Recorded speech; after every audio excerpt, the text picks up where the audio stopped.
You've probably never heard of this place, and honestly, that's kind of by design. But inside this lab, they are inventing the technology that's going to power our entire world for the next 20 years. So let's get into it, because what you're about to see is the secret race to keep our entire technological future from hitting a dead end. And that miracle? It's called Moore's Law. You've heard of it. It's the simple yet profound idea that the number of tiny switches, transistors, we can cram onto a chip doubles about every 2 years. This relentless exponential progress has been the rocket fuel behind, well, everything, from the phone in your pocket to the most powerful supercomputers on Earth. And to really get a sense of how absolutely insane this progress has been, just look at this. Back in 1999, the very first NVIDIA GPU used 220 nanometer transistors.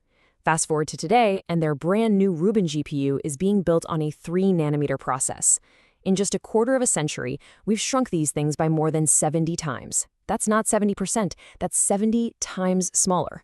It's the reason graphics cards suddenly became the engine driving the entire AI revolution. I mean, just let that sink in for a second. It sounds like something that should be flat out impossible, right?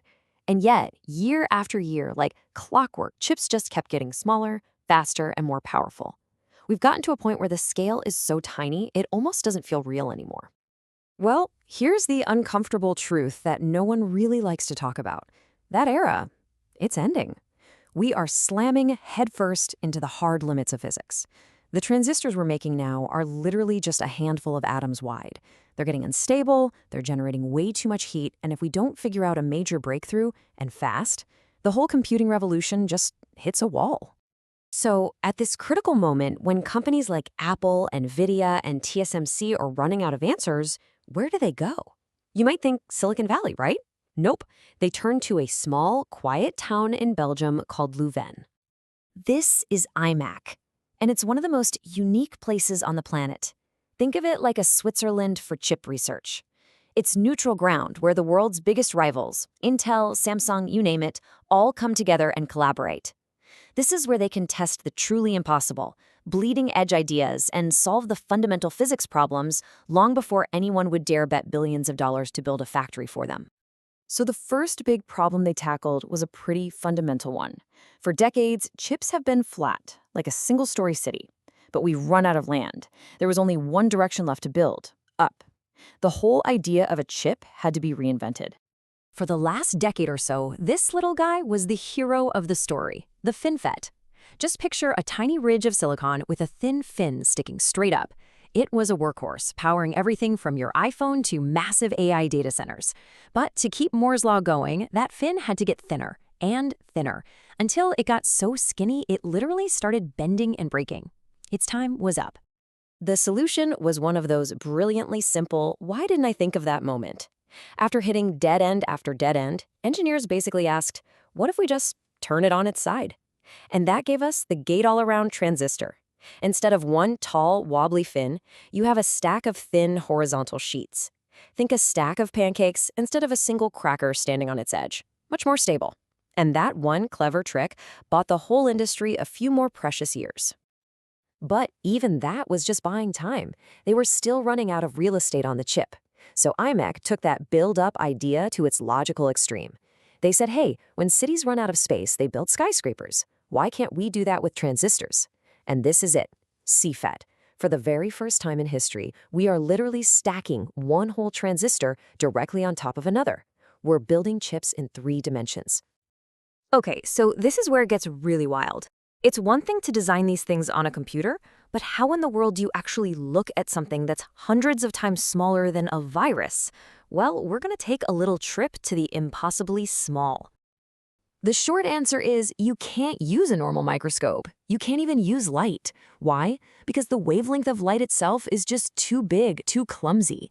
It's like trying to feel the shape of a single grain of sand with your entire hand. It just washes right over it. To see something this small, you need something much, much smaller to see it with. You need to use electrons. So let's start our journey inside a scanning electron microscope. As we begin to zoom in at 20,000 times magnification, okay, you can start to see something. These are the basic patterns, the layout of the chip beginning to emerge from the chaos. Now let's crank it up, 150,000 times magnification. Whoa, now we can actually see the metal contacts. These are the tiny highways that carry electricity down into the heart of the transistor. But even with this incredible power, we're still just seeing the building. We can't see the bricks, we can't see the individual atoms. To go deeper, we have to bring out the big guns. I'm talking about a transmission electron microscope, or TEM. This thing is an absolute monster. It can magnify an image up to 50 million times. And the really crazy part is, instead of just looking at the surface, it lets us see through the material. Kind of like an X-ray, but on an atomic scale. And here it is. This is the result. Just look at that. This is the CFET transistor. The bright spots are the gates and metals. And running right through the middle, that thin little thread, that's the channel where the electricity flows. And if you look really, really closely, you can see the individual atoms. That channel is only about 30 atoms thick. You're not looking at a simulation. You are literally looking at the edge of physical reality. So, this amazing piece of engineering, the CFET, it buys us some time. Maybe another decade, if we're lucky. But let's be crystal clear. The free ride is over. The good old days of making things faster just by making them smaller, that's done. A whole new era of innovation has to begin. And this is the fundamental shift. The industry has been forced to completely change its thinking. The question is no longer, how do we make the transistors better?